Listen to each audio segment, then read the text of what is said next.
Hi, welcome to this edition of Commissioner's Chat.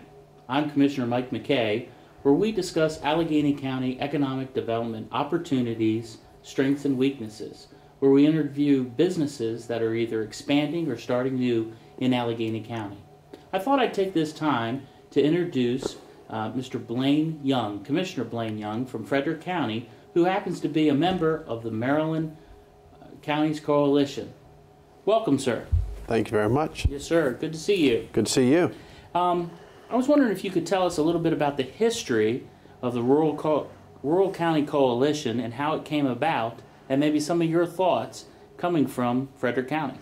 Well, as you know, it all came about because we were at the Maryland Association of Counties, decided that it would be nice for all the presiding officers of Garrett, Allegany, Washington, Frederick, and Carroll to get together for breakfast. So we got together for breakfast and realized that there was a lot of issues that we had in common. We do. And we decided that we wanted to continue that conversation, which we had several more meetings where we met in Hagerstown at a restaurant and actually decided that we needed to take the next leap of faith, and that was to create an actual organization, and that was the Maryland Rural Counties Coalition. And then when we needed to dedicate some funding, so each county, Allegany, Washington, Frederick, and Carroll, allocated up to $5,000 to give a total combined budget of $20,000 to give us some working capital to be able to move forward and get our message out.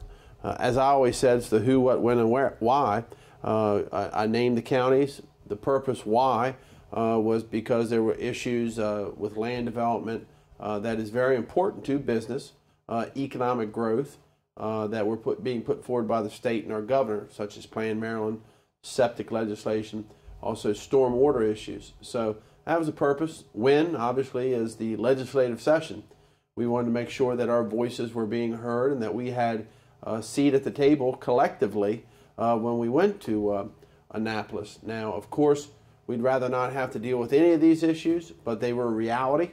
The reality was that the state, the governor, had the votes necessary and also the executive authority for Plan Maryland. So obviously we wanted to influence that process and make sure that we kept local control, local authority, and didn't want to see that local authority usurped by the state government because we feel that we serve closest to the people and we know what's best for the people. And if the people don't like the job we're doing, well, they can vote us out. Well, that is true.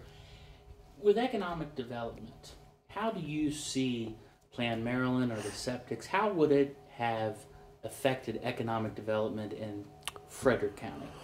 Well, first, Plan Maryland, my fear was I called it Plan Pennsylvania, Plan Virginia, Plan West Virginia, where we're in Frederick County, all those states border us. People who want a rural style of living are going to get it. If it is denied to them by our state, well, they can go 20 minutes up the road and move to Adams County, Pennsylvania, or move to Charlestown or Martinsburg, West Virginia, or Leesburg. So our fear was where in Frederick County, we are growing this year. We're not growing as fast as we were, but we'll build about 600 homes, new homes. Unemployment has hovered around 6%. We were very worried in this type of environment and economy that this would stifle those opportunities that right now are presenting themselves to us in Frederick County. People want to come to Frederick County because we still have that rural style living, yet we're close enough to the urban area that they can get in the car and drive 45 minutes or an hour to work. So we didn't want people who wanted that opportunity to be deprived and end up leaving our state, because we all know in business, you're a businessman, half of nothing is nothing. With the Rural Coalition, what do you see where do they go from now? Do you see that they expand? Do you see that, what's the plan of action? Well, I think collectively we're all going to get together and do an assessment of how we did this session. I think that we would all give, again, we didn't want to deal with any of this, but we dealt with it. We didn't lose the local autonomy, the local authority. So I give the job of the coalition an A+. With our consultants. Bill Miles did an incredible job.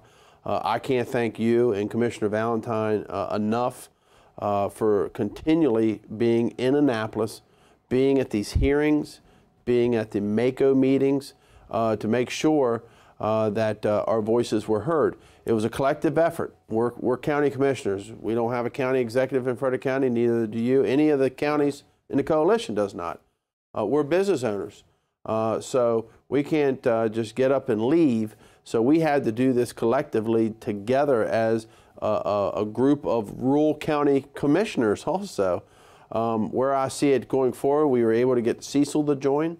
I think that by this time next year, the goal is to hopefully have our membership be up to 10. People talk about Montgomery County having voice, Baltimore City, also Prince George's County.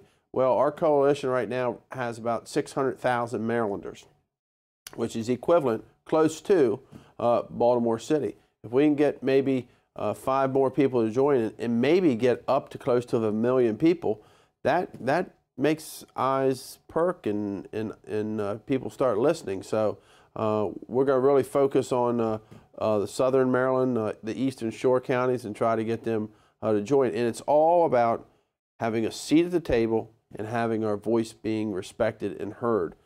Right now, I think we were taken for granted.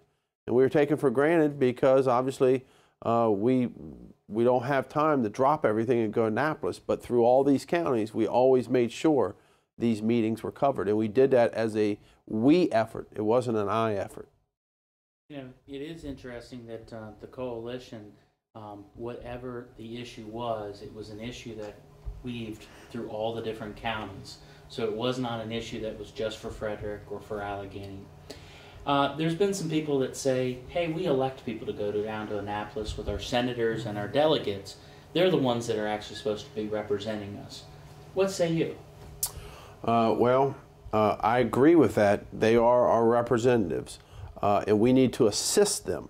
I cannot imagine any other legislative session when they were hit with same-sex marriage, every tax and fee increase known to mankind, womankind, gas tax, sales tax, bag tax, tax on those that made certain income brackets. So they have a lot of things that are being thrown at. The wind energy issue, teachers' pensions, storm water. There were so many issues being thrown at them.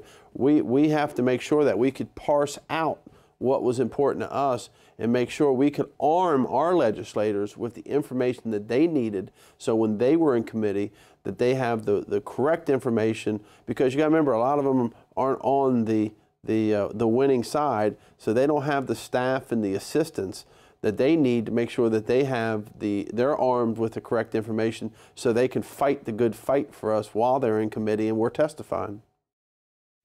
We had collectively, as a coalition, reached out to all the delegates and senators, and they thought it was a great idea of us coming together, getting some consultants to help us with it. Correct. And it seems to be worked well.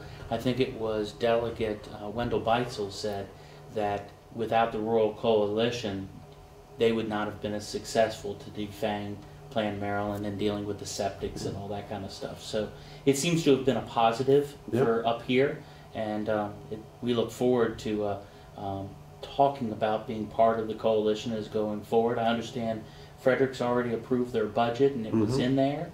So, and also, I'm glad you mentioned, because you're right, before we move forward, we reached out to the local delegation that represented all our areas. And we said, this is what we're planning to do. Could you please tell us who you think would be effective? Because those consultants will not only work for our counties, but they will work for you to assist you in helping us. So the feedback we got from the delegates and senators was not negative. It was actually positive, and it came with a recommendation of who to look at to assist us as hiring as consultants. So that's very important to mention. Well, I think it's also important to note that my understanding from the feedback from the delegation is that for a new organization, as the Rural County Coalition is, to have as much success as we had was really remarkable.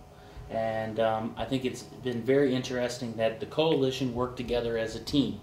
just as the body has many, many parts, each individual county brought to the team a collective effort. You kind of spearheaded and been our leader type thing, but in Allegany County, we ended up handling some of the administrative ends and that kind of stuff. Yeah. And other counties brought up their help as well. So I'd like to thank you publicly and appreciate your effort.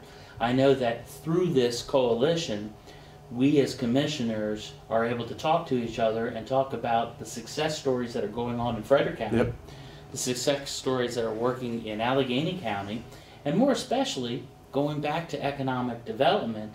By us seeing each other maybe every other month or being able to talk to each other on a regular basis, you might find, or we may find, a business that wants to relocate that may not be the perfect thing for us, but because I've gotten to know Frederick County, mm-hmm. I know it's a good fit for you. And at the end of the day, Allegany County is a Maryland 1 county, and I tend to believe that needs to go both ways. And whatever we can do to reach out to help Frederick County and help you, I'd appreciate it. And I thank you for your friendship. I thank you also, and I thank you for handling the administrative functions of the Rural County Coalition, and also for taking the lead on helping get private businesses involved to help underwrite many of the things we did, like a breakfast and the end of session meeting that we had.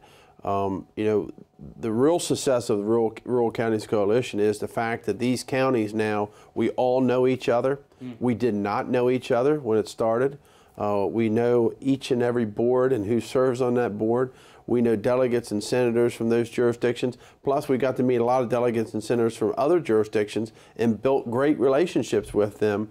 Going forward, we're going to have to make sure that we increase our presence, increase our voice, and we're also going to have to be very specific on what battles we fight. We realize we can't take on the world, so we have to pick and choose those issues that are important collectively to the Rural County Coalition. So we put all our efforts behind that. As you know, there's many issues going on. Plan Maryland is not over, as it will progress. The septics will progress. Teachers' pensions will progress. And we need to make sure that we're there making our voices heard, looking out for the average working man and woman that's on the street that's just trying to pay their bills, set a little something aside for their children's future, and also save up for their retirement while they're battling all these taxes and regulations. Well, it certainly sounds like a plan for the future, and somebody who wants to take that platform and run, I'm behind them 100%. Thank you. Yes, sir. Well, this concludes this edition of Commissioner's Chat. We thank Commissioner Blaine Young from Frederick County for joining us, and thank you for participating in your government.